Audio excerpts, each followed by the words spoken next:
just take a quick read of that preamble that tells you who the parties are for this contract.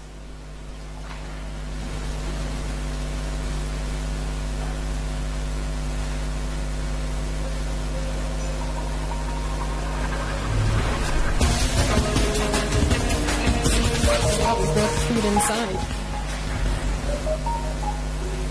All right, so who are the parties?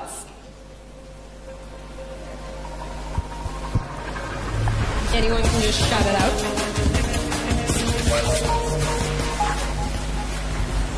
Hello, the parties are the state, GNPC, and Cosmos and EU. They are the contractor. Yes, so any points of concern?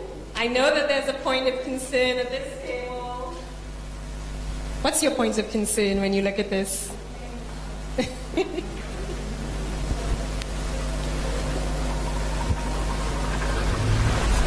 Registered in Cayman Islands. Very good.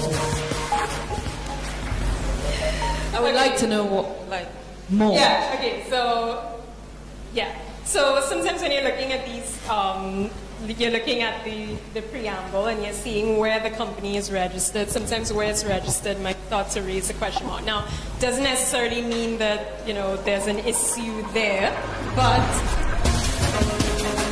yeah, but it might be that you might wonder, okay, well, why is it registered in the Cayman Islands? What disclosures does that mean it doesn't have to make, etc. So it's a point of further digging sometimes when you look at where it's registered and what kind of information is available. If you see that it's a Delaware registered company, there's certain information that you can actually get from, forget the name of the entity, but the entity that's responsible for businesses in Delaware.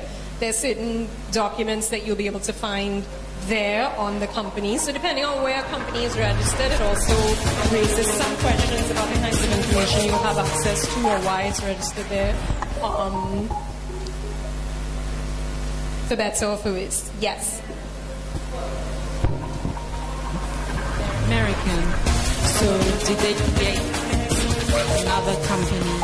I'm just saying, I'm just following up. Mm-hmm. Then also EO, who are the Ghanaian company? I would question that. Yeah, exactly. The details of it. Exactly. So then you'll see that one of them is in Cayman Islands. That already makes your colleagues suspicious. Why are they registered in the Cayman Islands? Tax dodgers, what are they doing? So it's something that raises a question that might require further investigation, depending on what it is you're looking into. If it's a local company, in this case this is a Ghanaian company, what kind of information can you get on that company? How can you find out who the beneficial owners are behind that company? How did that company get to be a party to this agreement? How are they chosen by Cosmos or by whom? Like, these are the kinds of questions that you might ask if you don't have access to this information when you're looking at who the parties are. Were you about to say something? Oh no, you were just reasserting control of the mic. All right, so that's just an example. So you look at the parties and you question, well, where can I find more information? We're going to go through some questions later, but I think I'll go through the presentation first, and then we'll see how many of the questions we have time for. So we'll look at each of these things through further examples in the exercise sheets that you have, and you can discuss it in tables. So first question, who are the parties? And we talked about all the different issues that might come up in just looking at that question before you even looked to the content. Who are these people? So when we're looking at a contract, there are different questions that we can ask. First of all, you want to know what the actual obligation is. And that in and of itself is a question. What obligations apply to the particular company? Is it what's in the contract? Is it what's in law? What is the obligation? So first question is, what is the nature of the obligation? What is the obligation? Another question you might want to ask is the rule in the country's interest? And as I said, that takes looking at other documents, getting more information, looking at more data. So that's a deeper question once you've understood just the what.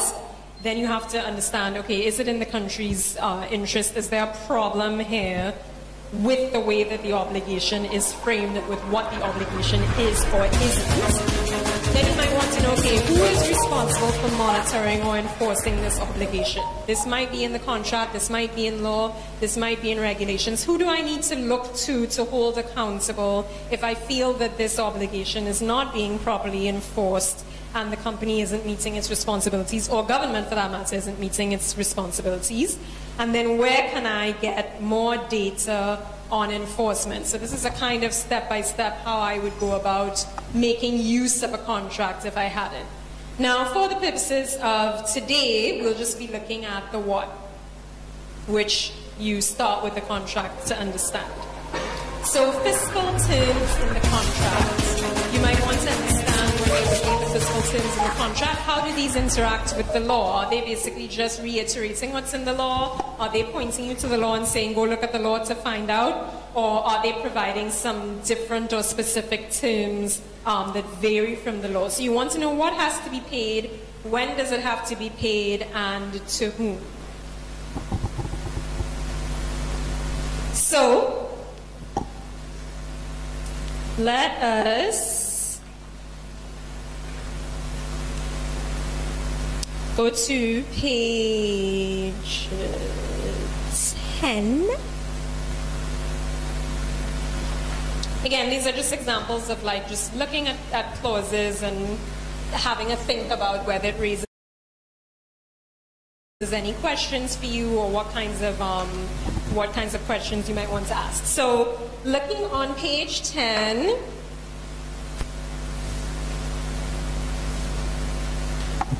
page 10 and 11 really. So we're looking at the Afghanistan and the Liberia contract. So just have a quick read.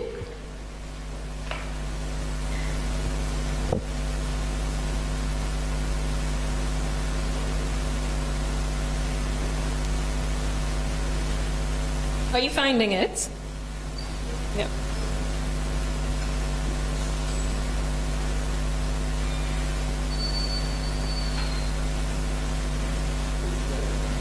Yeah, 10 and 11. So just looking at the Afghanistan and the Liberia contracts.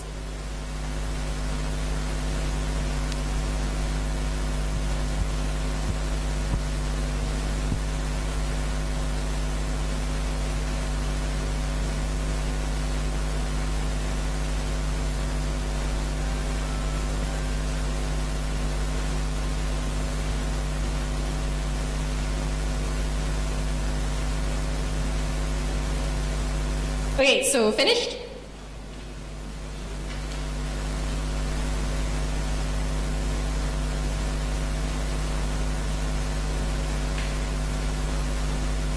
All right, so basically what are they provide?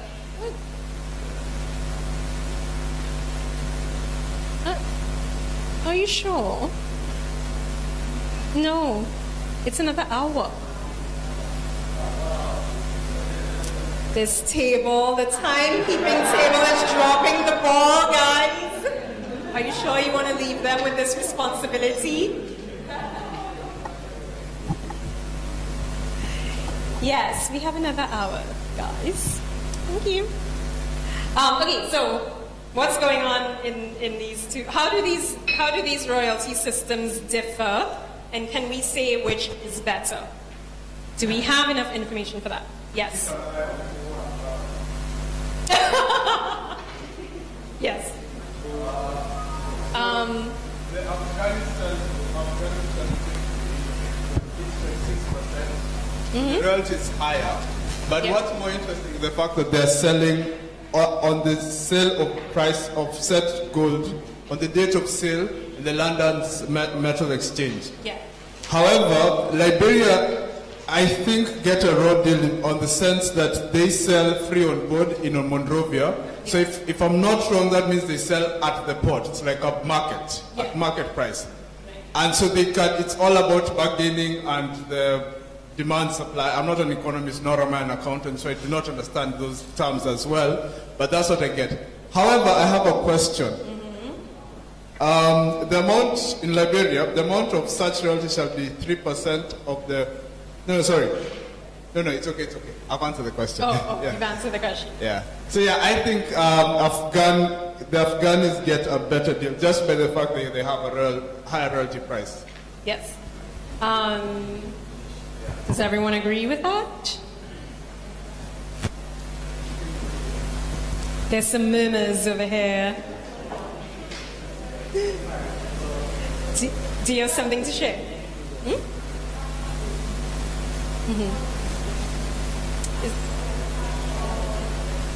Is it? No, this is from an actual contract.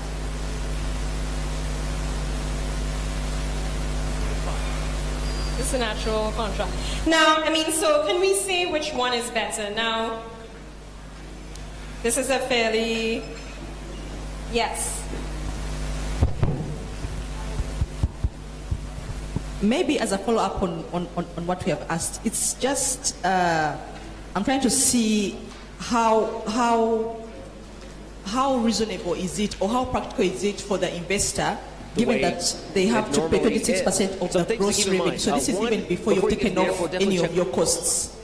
So how reasonable would it be for the investor to come and actually do this business? Yeah. Anybody else have any? Get back to it. Anybody else has any comments or feedback on this provision?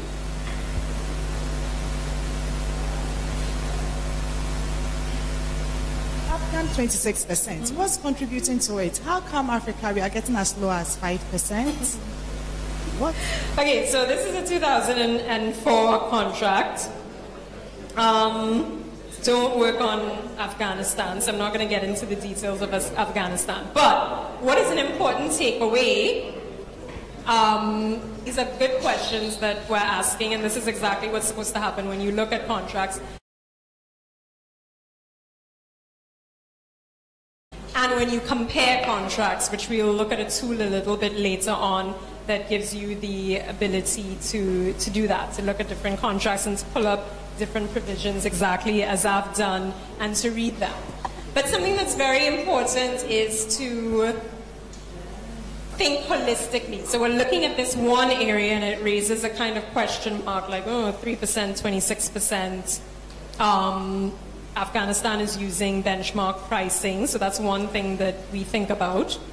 You guys would have talked about transfer pricing, I'm sure, in your fiscal regime session, so you would have talked about some of the advantages of using transparent benchmark pricing for valuation of minerals instead of using actual sales prices, which might be manipulated by transfer mispricing. So that's one thing that might jump out to you when you're looking at a royalty provision here in a contract. How is the base defined?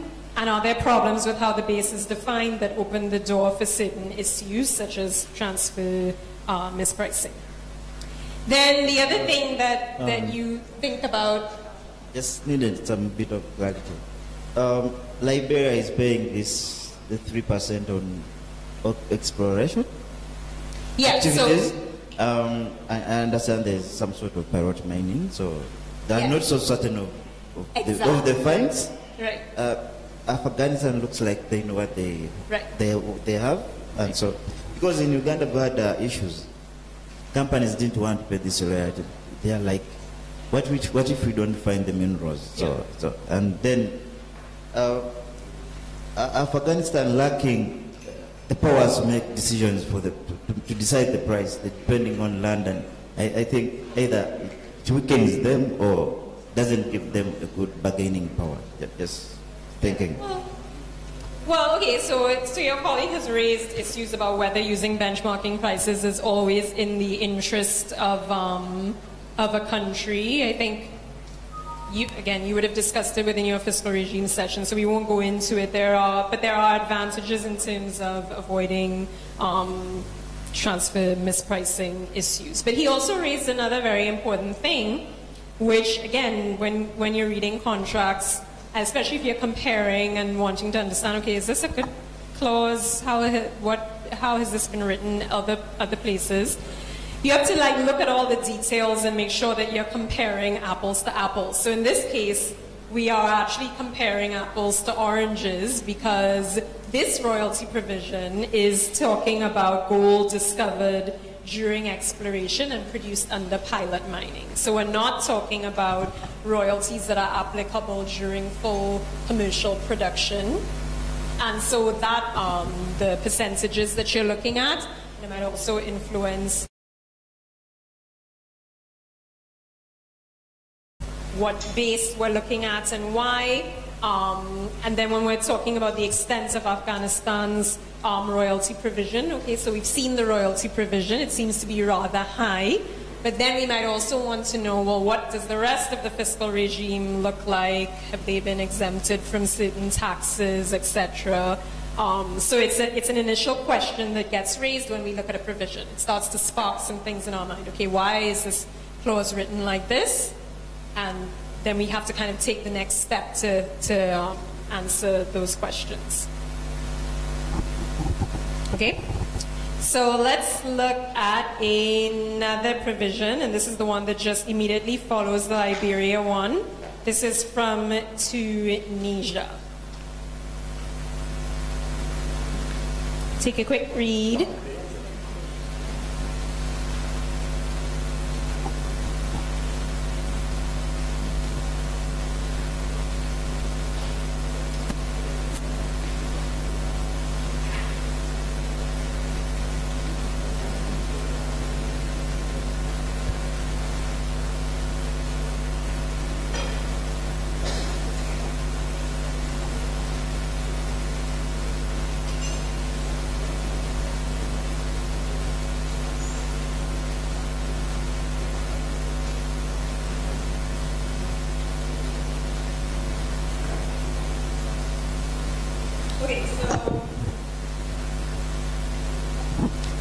So what are we looking at here? Now again, because you guys have done fiscal regimes, it should be pretty clear.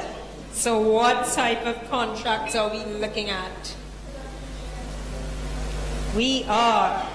Okay, and why do the percentages change? Do you think?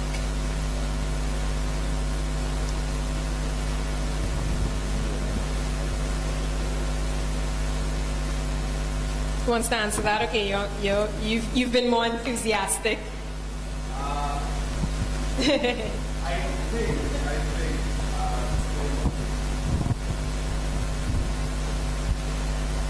In the case of ETAP, I think the contractor gets less. One, because this is profit oil, so they already have the revenues. I'm assuming a certain percentage of that, and per day, there's a bigger windfall, so to speak. Windfall, I put in quotes and use rather loosely. So the government share should be slightly bigger. Mm-hmm. Yeah. Yeah. Everyone agree with that?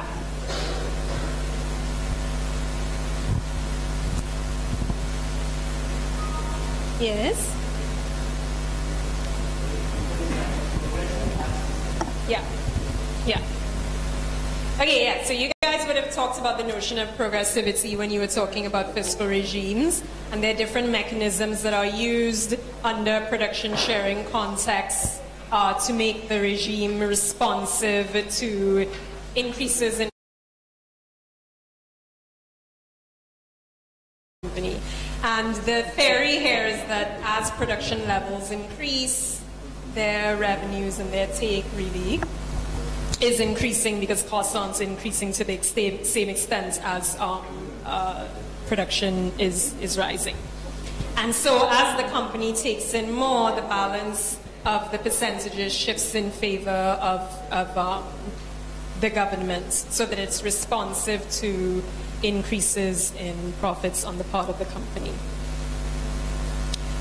So yes, this is a notion of progressivity. You see it addressed in different ways in production sharing contracts. Sometimes it's just based on production. Sometimes there's a combination of production and oil per barrel prices, different things. Sometimes there's an R factor that's used that changes the division between the state and the company.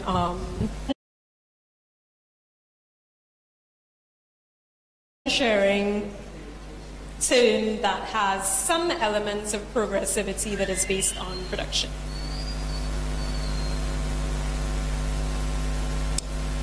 All right, so work and operational obligations. So this is another topic, another category that you might be interested in, depending on the work that you do, depending on what you're monitoring, depending on what you're looking at. And basically, these obligations have certain objectives, and one of them is to ensure that a serious plan of work is carried on. So you don't want to allocate a block, allocate a contract area to a particular company and then have them sit on it and not do anything with it. Obviously, the reason that it's been allocated is because the government wants a serious program of exploration to be carried out, wants to get to a discovery as soon as possible, and wants that wants the resource to start to be extracted as soon as possible so that revenues can start to flow to the government in the form of royalties and eventually in the form of taxes of various kinds. So one goal is to ensure that the company actually does some serious work, and the other thing is to avoid speculation. So sitting on a contract area and freezing it until it's opportune for the company to then transfer that area, transfer that license. You don't want hoarding of land taking place that could be explored by another company or that could be used for other purposes ultimately. So you have these dual goals with your work and your operational obligations in the form of minimum work programs or in the form of relinquishment provisions. So what do these look like? So these are summaries of contract service from Gabon and from Liberia's model contract. And so sometimes the provision might say what the company has to do. So in this case, in the first exploration period, you have to drill one well. Second sub-period, you have to of 2D seismic data. So you'll see terms like this saying what the company has to do. Sometimes there's a minimum expenditure requirement.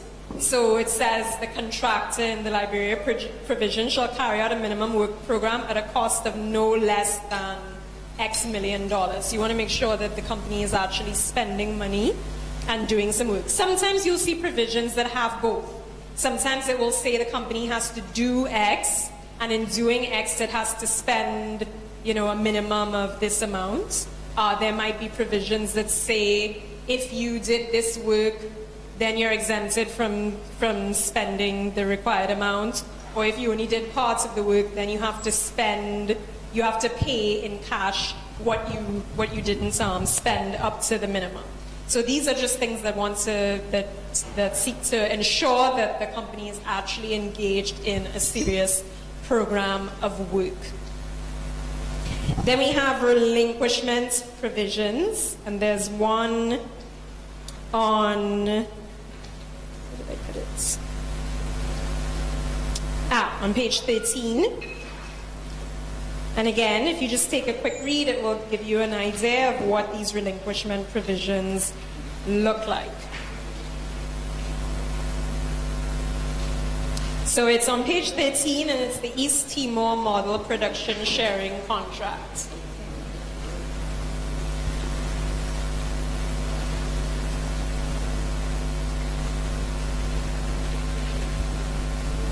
So you can just give it a read.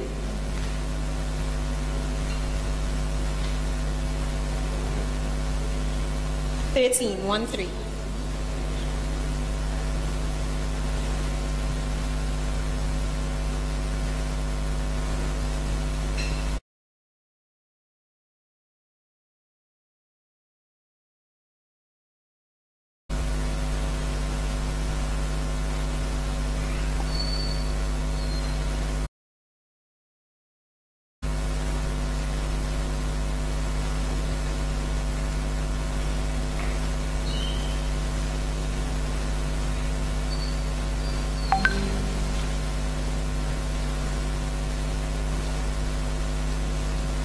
Okay, so have we read it?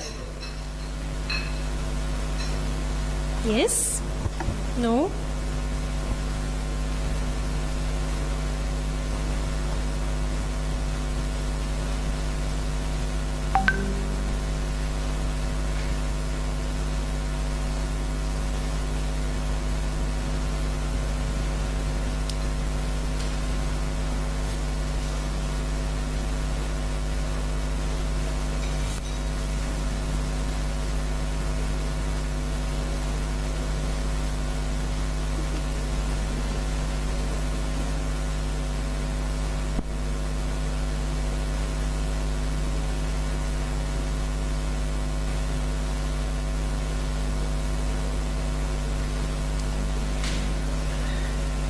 Yeah?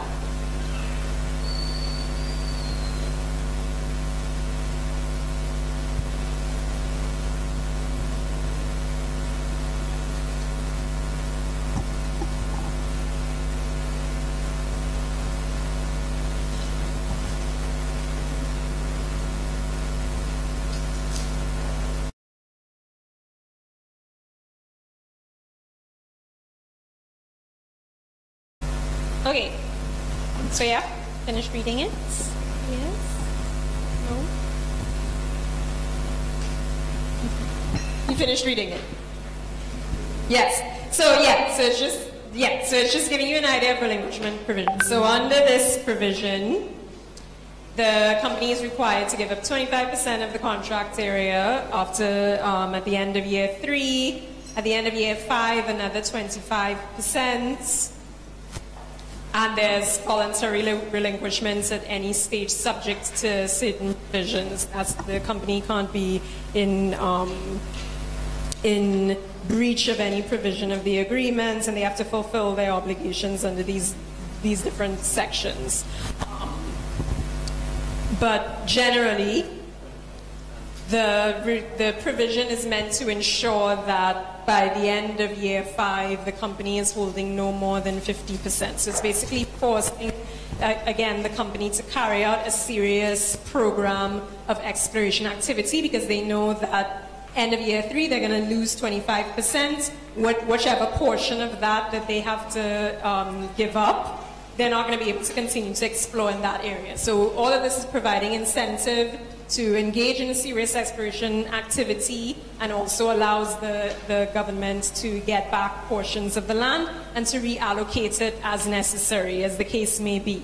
There are provisions often concerning relinquishment provisions, and this one is no exception.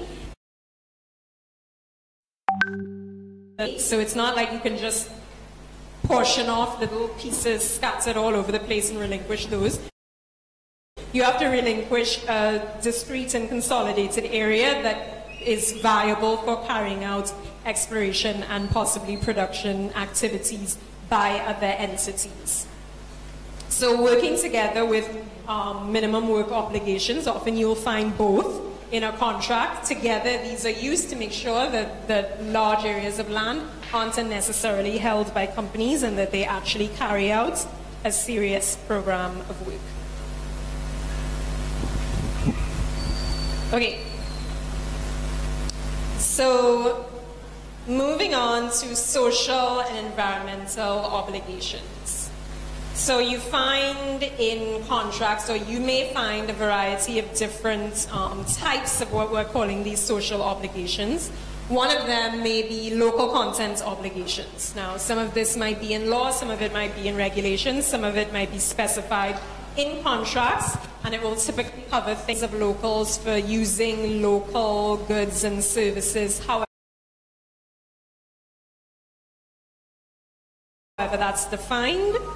You might find terms that refer to the requirement to consult with communities by companies, obligations to relocate communities where necessary. That responsibility might be placed on the company, with the government only stepping in if there are problems or if they're unable to come to an agreement.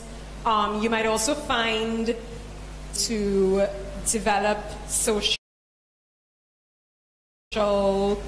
significant infrastructure, or to enter into some kind of community development agreement. Sometimes it might say nothing more to enter into agreement with affected communities, and it might not give more detail on the form that agreement might take, or what the agreement should cover, or that kind of thing. It might be or how much the company must spend on community development. Sometimes that will be specified, sometimes that might even be specified in law, and other times not. It might just be a general obligation. So again, when you're looking at a contract, you might want, and you're looking at these social obligations, you might want to think about what is the level of detail in that obligation as written, and then whether there are other places that provide more detail.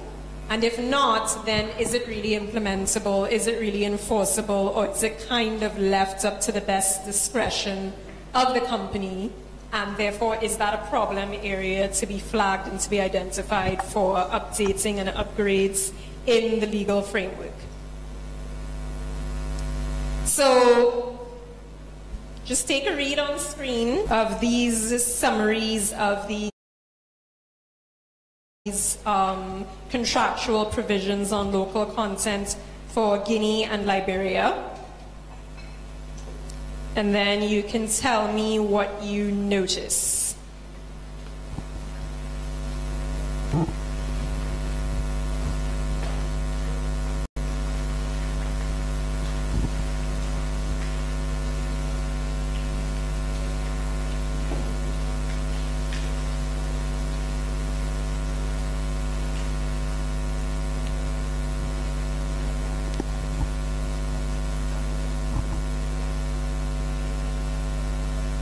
Do you take issue with these provisions?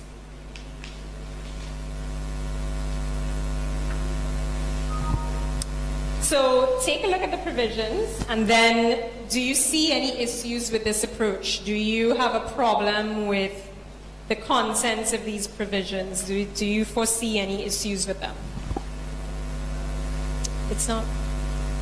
Yes, with the Guinean contract, it states clearly that Guinean nationals must be hired for manual as well as skilled labor, but it's subject to experience and qualifications, and they must be given some training. But in the Liberian contract, it doesn't really state that specifically. It's just a broad statement. Yeah. Right. Okay, so you're saying that the Ghanaian contract provision provides for a triple, but then doesn't have any additional obligation on the company for training. Mm-hmm.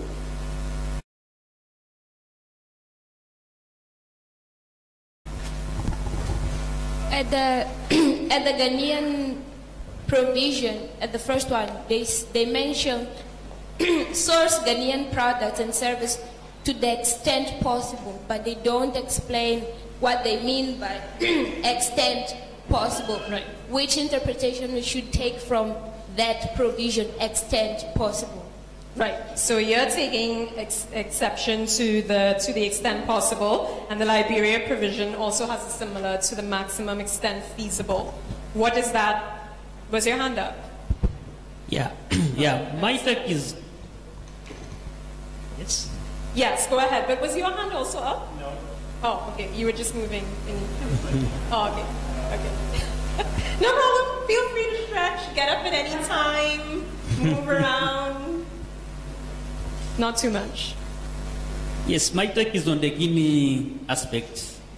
Yeah, I see there is an idea of promoting raw content, but I don't see, because in low content we should have at least a percentage of the expatriates. Mm-hmm. Because the assumption is the locals learn from the expatriates. So the approach should be we should have at least 80% of the locals, then at least have 20%.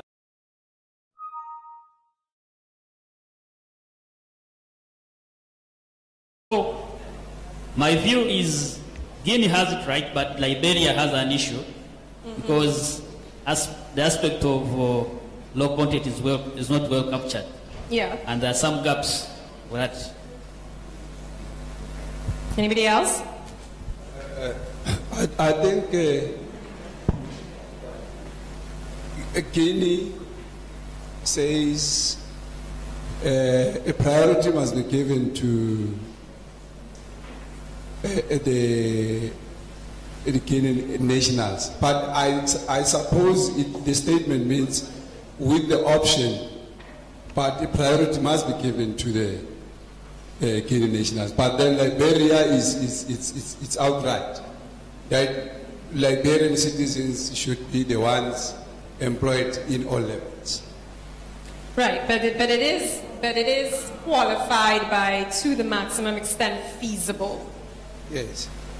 So for unskilled labor, whereas in the Guinean contract,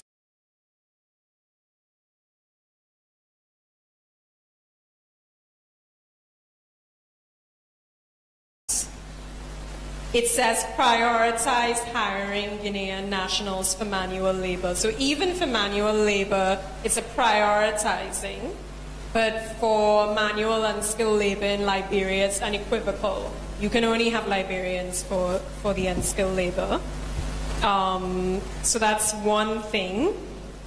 So the Liberian is, at least with respect to unskilled labor, is more unequivocal. Yes. But for other levels, it's to the maximum extent feasible, and this opens this door that your colleague raised as to what that means. So basically, when you're looking at these two provisions, do you feel like you have enough to hold a company to account or to monitor what the company is doing in terms of local content, in terms of local employment and use of local goods and services? Well, you might for Liberia for one area, but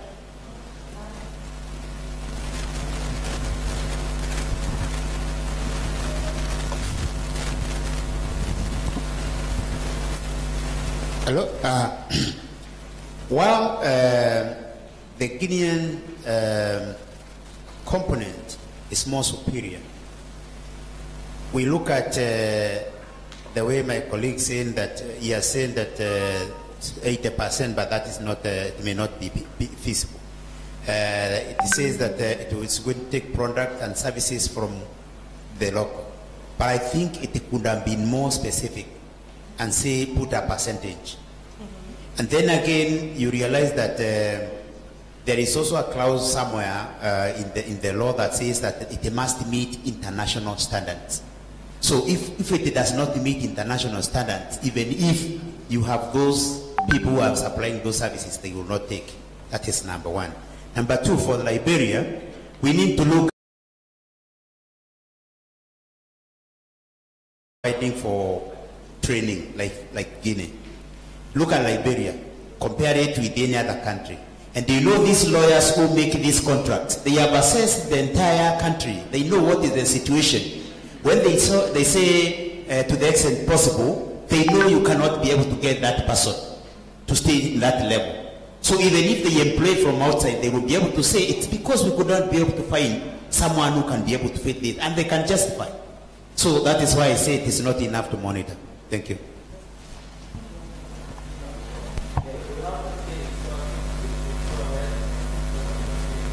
We have 30 minutes. You sure? Are you sure this time? Does the table fully agree? All right. Okay, so, well, what I want you to do this is going to be a continuation of the local on this issue. Content. All right, so go ahead with your question, and then I'll ask you to read a provision, which is yet another local content provision, and to compare.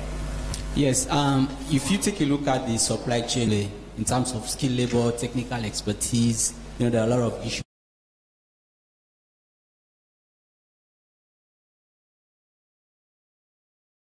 So if you take the Guinean case, in a situation where it is a source Guinean products and services to the extent possible, and then I come down to the point 2, to prioritize hiring Guinean nationals, labor subject to experience and qualifications. So that is where I think the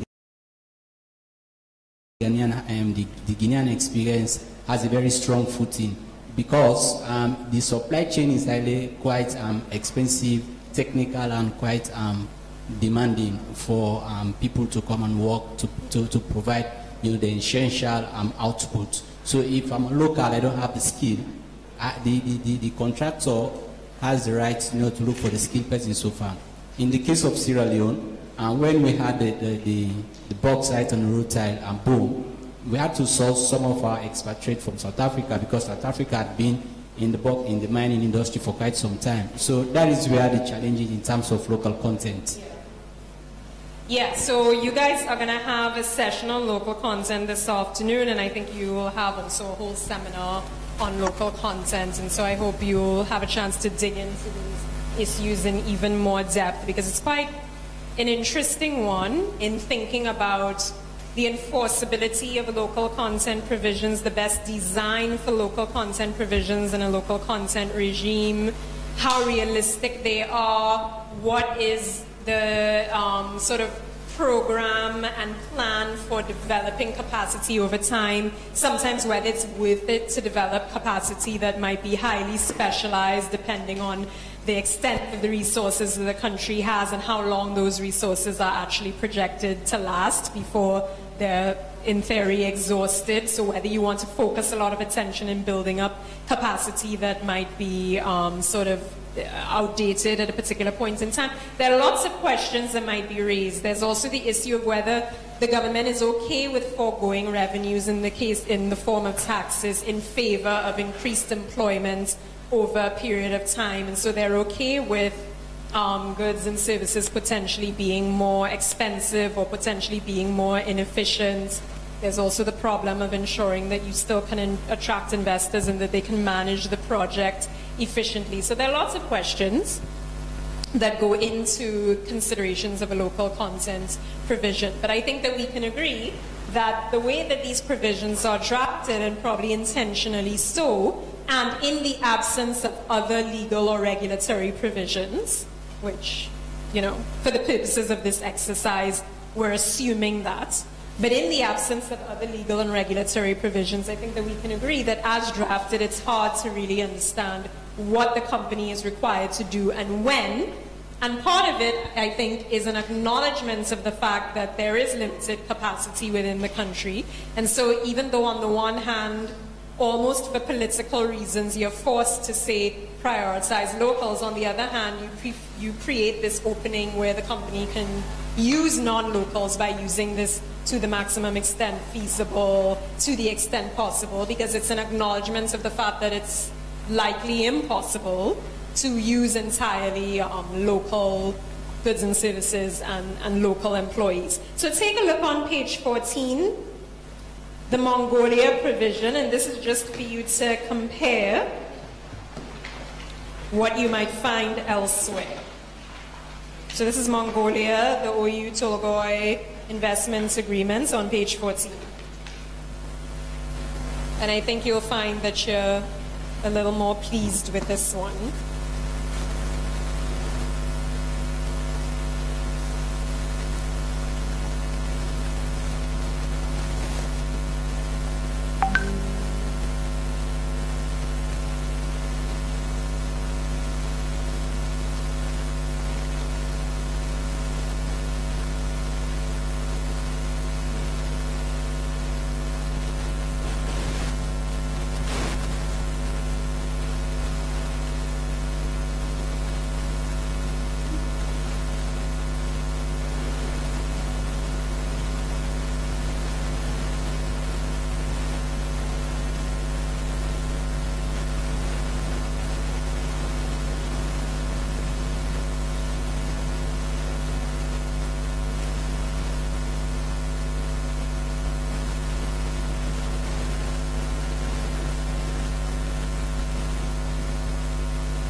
So have we finished?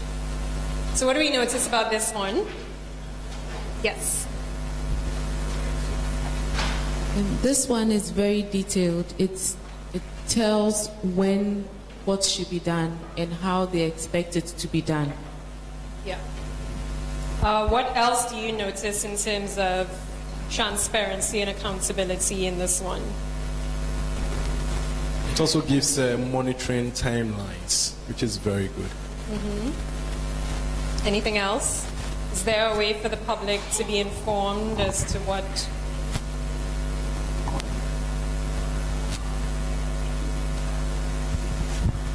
There's supposed to be a public release of the training strategy for the 5-year period. Yeah. And that makes it possible for ordinary citizens to monitor. what's been done. Right, so exactly. So again, when we're thinking of these local consent obligations, one, we do want to think about how realistic they are. And someone mentioned that, how realistic they are, and honestly, is it going to be enforced? Because it's great to have percentages and to have timelines within the country to provide the human resource necessary in collaboration with companies, because companies can't necessarily do it all, to be a feeder of qualified employees for these different positions. But the other thing that you want to know is, okay, so there are these percentages, like, do we have information on how the company plans to do it? And this provision provides that by providing that this plan has to be disclosed for public release. But then we might also be interested in how are they keeping up with their plan. So it's one thing to have a plan. You might read it and it looks great, but then have they actually been carrying out their plan? So it's not mentioned here. But when looking at local consent provisions in contracts or otherwise, you might want to know, okay, well, how are we going to be able to see the progress the company is making on meeting these goals? Is there any requirement for not just the disclosure to make that says how they're meeting their various targets and if they're meeting their various targets? If we really wanted to monitor, it would be important for us to know that. Yes. One thing that Joanna and I noticed was that they make mention of using their best endeavors. Yes. I think the challenge would be how you determine what best endeavors are. And I think comparing it to the Liberia sort of where they say maximum extent feasible, that is a little bit more objectively definable than best endeavors, because with feasible you can use the economic feasibility and things like that. But with this term, there isn't really a standard to determine what their best endeavors are. Yeah. I knew somebody was going to discover that. So yes, it says use its best endeavors. And that kind of starts to make you question a little bit. Like on the one hand, it's setting specific percentages, but on the other hand, it's saying, but you have to use best endeavors to meet those percentages. So maybe you tried, but you failed. How do we know if it was your best endeavor? So yeah, there is some ambiguity there, which is partly mitigated by the fact that they do have to present this plan of what they're going to do that's public.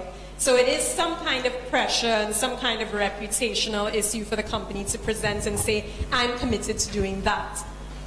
And this is what I'm saying my best endeavors are going to be. I'm going to train this number of people, I'm going to spend this amount of money, etc., etc. So that, having to formulate a plan on what the best endeavors are that you're going to use to meet those percentages does mitigate that language a little bit, but it does mean that the company does have some kind of an out if it doesn't meet those percentages. And we also have to ask, well, what is the penalty if the company doesn't meet those percentages or doesn't even meet what it committed to in its plan? Is there any kind of penalty at all, or is it just you didn't meet it? Like what happens if you don't? And of course, as we said, if we need to know how we will know what they did with respect to their plan. So not just what they planned to do, but what they actually did. So we would need those reports. So these are some of the issues, and I'm sure that you guys will get into it in more detail. But timekeeper table, I'm sure that I'm getting behind. So, yeah? No one's waving anything, but... So we'll press forward. So this is the last category of provisions that we'll be looking at. So we talked a little bit about stabilization, dispute resolution, confidentiality, contract transparency. So how much time do we have? 8? Okay, so yeah, so we'll go through this very quickly. So stabilization clauses, we already talked about them to some extent. And basically, you know, what is their purpose for the company and for the government? Well, from the company's point of view, ordinarily I would let you answer, but since we're trying to go really quickly.